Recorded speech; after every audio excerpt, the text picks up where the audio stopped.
Mən dünən xəbər tutdum. Belə başa düşdüm ki, Azərbaycanlıların çoxu xəbərdar imiş ki, İlham Əliyev şişib. Dünən onun xarici səfərindən videonu bir yoldaş mənə göstərdi. Dedi ki, bax buna görə orada nə görürsən?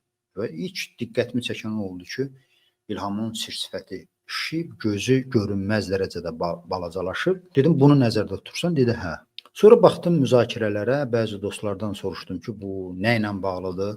Zaman-zaman bilirsiniz, onun da xəstəliyi ilə bağlı sözlər gedir. Açığı mən ciddiyə almıram, amma dedim bəzi mütəxəssislərdən də soruşmağa çalışdım ki, bunun hansı xəstəliyinin simptomları ola bilər ki, bu gözü görünməz hala gəlib çatıb.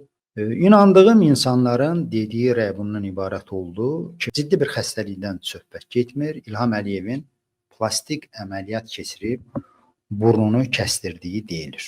İndi növbəti günlərdə onun profildən çəkilən şəkillərinə baxıb bunu daha da dəqiqləşdirmək olar. Xülasə, mənim bu gün inandığıma görə o burnunu kəsdirib. O bizim tipik Qafqaz kişilərinə məxsus uzun burnun balacalaşdırıb. Mən nəinki İlham Əliyevin, heç kimin, hətta şəxsi düşmənim olacaq bir insanın özündən asılı olmayan fiziki görkəminə heç vaxt lağ eləmərəm, tənə etmərəm. İnsanın fiziki görkəmi ilə zarafat etmək, lağ etmək etik deyil. Şəxsən mən bunu qəbul eləmirəm. Düzgün deyil, onun əlində deyil. Deyirsiniz, Allah belə yaradıb və yaxud da təbiət belə yaradıb, onun istəyi deyil və ümumiyyətlə mənim gözəllik anlayışım da başqa cürdür. Şərti bir şeyi qəbul edirəm və ümumiyyətlə insanın əsl gözəlliyinin onun mahiyyəti olduğunu düşünürəm. Çünki bu da mənim öz fikrimdir. Ağıllı adamların əksəriyyəti belə deyir ki, insanın cövhəri onun xarakteridir. Mənəvi keyfiyyətlərdir. Bu təkcə bəlağətli söz deyil ki, insanın gözəlliyi onun içindədir. O cümlədən İlham Əliyev. Onun uzun burnu sadəcə ifadə olaraq bizim dilimizə keçmişdi. Ki, o xalq ifadəsi var ya, burnu ora soxma, burnu bura soxma, burnu yığışdır. Yəni, mən də hansısa videolarımda o uzun burun ifadəsini işlətdiyim, onun burnunun uzunluğunun xoşlamadığıma görə deyil. Mənim öz burnum da məncə o qədər balaca deyil. Adamın burnu uzun da ola bilər, balaca da ola bilər. İlham Əliyevin yəqin ki, ən az qəbahətli işi onun burnunun uzun olmasıydı. Onu da bilmirəm hansı kompleksdən, hansı istəkdən gedib kəsdirib. Xeyirli uğurlu olsun. Amma mən demək istəyirəm ki, İlham Əliyev bu yeni nəsilə ki, dəb düşüb, bu dünyada da belə trend var, bədən şəkilləndirmə falan bəsməkan. O trenddən təsirlənərək, kompleksə girərək, burnun balacalatdığı kimi, kaş ki, o qəbahətlərin də belə kəsməyi düşünərdi. Onun burnundan daha çox ciddi problemləri var ki, idarə etməsi ilə, siyasəti ilə bağlıdır.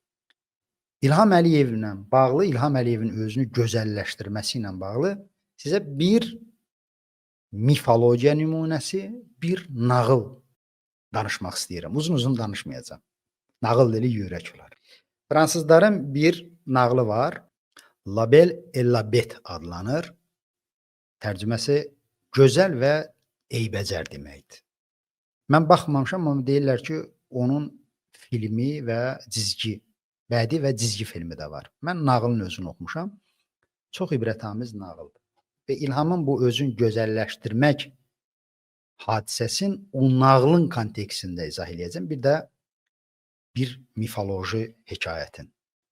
Nağıl belədir ki, bir cırtqoz hökmdar, şahzadə bir pərini incitdiyinə görə lənətlənir. Bunun xasiyyəti onsuz da çox pis idi, naqis idi.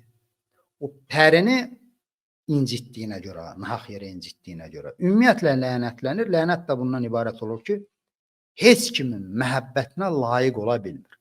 Heç kim onu sevmir. Yaxınları, doğmaları və xalq. Bu tilsimdən də qurtulmağın yolu ancaq belə olur ki, göstərilir ki, kimisə taxmalısan bir qadını, səni sevməlidir. Ondan sonra sən bu eybəcərlik, urodluq sifətindən gedəcək. Və nağıl belə də bitir. O bir gözəli tapır. Gözəlin məhəbbəti onu əvvəlki vəziyyətinə qaytarır. Yəni nağılın mahiyyəti budur ki, məhəbbət onu gözəlləşdirir, eybəcərlikdən xilas edir.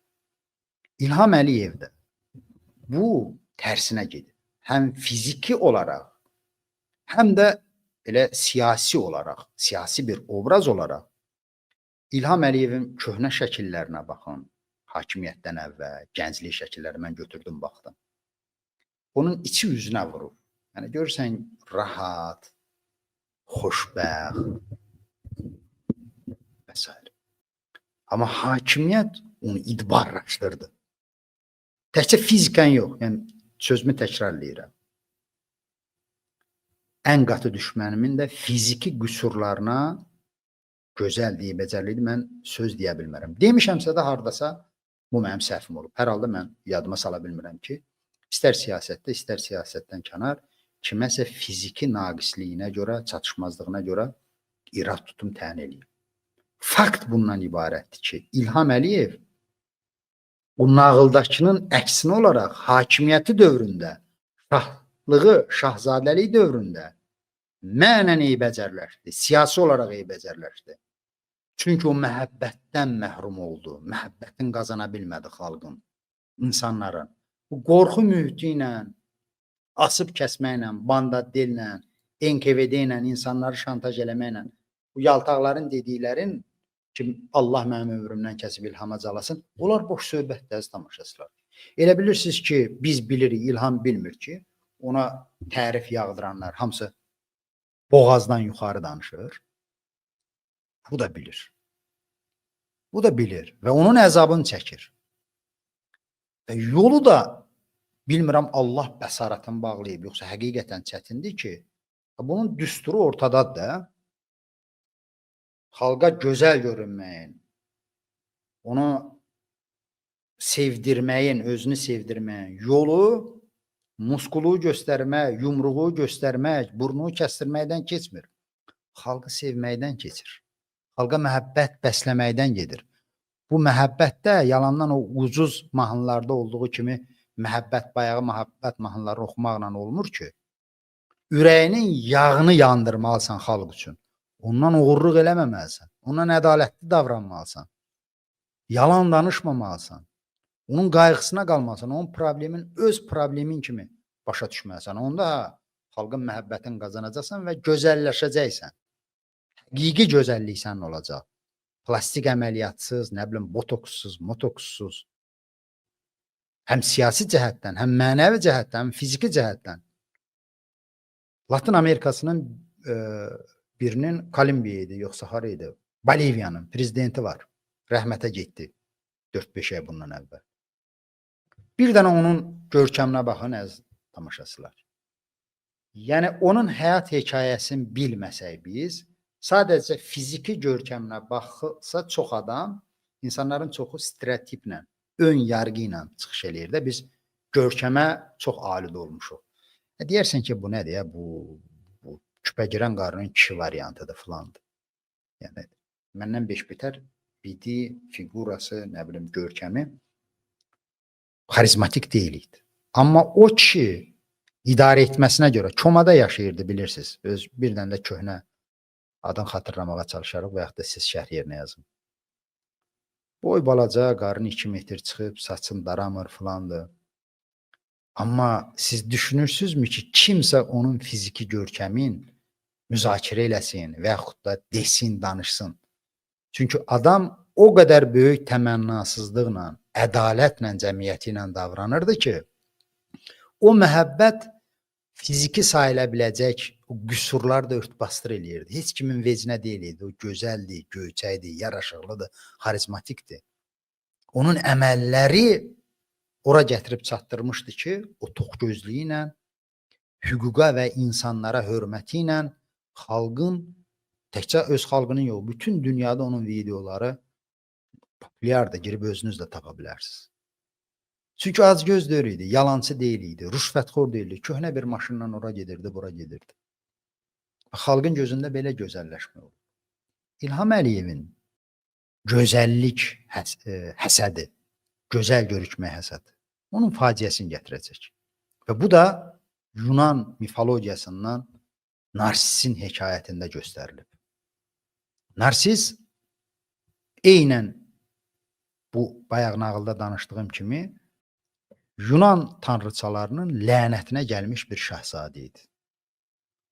Onu lənətləmişdilər. Lənətin də mahiyyəti bu idi ki, o sevgiyə layiq olmayacaq. Narsis də eynən İlham Əliyev kimi şöhrətpərəst, özünə vurğun, hissiz, egoist və kobud biri idi. Amma çox gözəl idi. Fiziki olaraq çox gözəl idi. Lənəti, bədbəxtçiliyi o idi ki, o insanları ətrafın saymırdı. Onlara məhəbbət göstərə bilmirdi. Ancaq özün düşünürdü, xudpərəstlik idi, lovğalıq idi. Özündən başqa heç kimi düşünməzdi. Və günlərin bir günündə bu Narsis çayın qırağında məşhur əfsanədir, mifdir. Əyilir çaya və suda özün görür, özünə vurulur. Özünə o qədər heyran qalır ki, o qədər bağlanır ki, oradan hərəkət eləyə bilmir. Gecə gündüz onu düşünür. Yeməyindən olur, içməyindən olur və o məhəbbətinə, özünə əslində qovuşa bilmədiyinə görə orada da ölür. O Nərgiz gülü dediyimiz var, əfsanəyə görə oradan yaranıb. Narsisin cəsədindən Nərgiz, gözəl Nərgiz gülü yaranır. Bu mifologiya olsa da dərin bir hikməti var ki, insan başqa canlılardan ona görə fərqlənir ki, ətrafındakılarına da dəyər verə bilir. Kənar adamın sevinci ilə sevinə bilir, kədəri ilə təsirlənə bilir, öz sevincin başqası ilə bölüşə bilir, öz kədərin başqası ilə bölüşə bilir, başqasına həmdərd ola bilir. İnsan buna görə fərqlidir. Heyvanlarda bu xüsusiyyət yoxdur. Heyvanlar gülə bilmir. Heyvanlar ağlaya bilmir. Yalnız özün sevən insan narsis deyir ya, bax o hekayətdən gəlmiş, o mifologiyadan gəlmiş. Ölümə məhkumdur. İlham Əliyevin heç şübhə eləməyin əziz dostlar, hörmətli tamaşaçılar. Tarixin gedişatı, tarixin qaynına uyğunluğu göstərir ki, onun bu lovğalığı, onun bu özünə vurğunluğu, egoizmi, təkəbbürü onun fəlakəti ilə nəticələnəcək. Bax bunu kiçik qardaşınız Natiq buradan deyir. Qismət olacaq. Bu video İlhamın fəlakətlə nəticələndiyi gündə sizin tərəfinizdən kəsilib paylaşılacaq ki, Natiq belə demişdi. Mən buna əminəm. Bilmirəm, zaman var, yoxsa yoxdur, o dəyişə bilər, dəyişə bilməz. Hər halda buna çox inanmıram. Bu cür diktatorların, tiranların özünə vurğunluğu onların fəlakətlərin şərtləndirir. Bu günü də biz görəcəyik. Azərbaycanı azad, firavan, özünə layiq, zəngin görmək ümidi ilə. Diqqətinizə görə hər birinizə təşəkkür edirəm. Sabah növbəti canlı yayımda görüşəcəyik. Kanalı bəyənib paylaşmağı unutmayın. Sağlığına.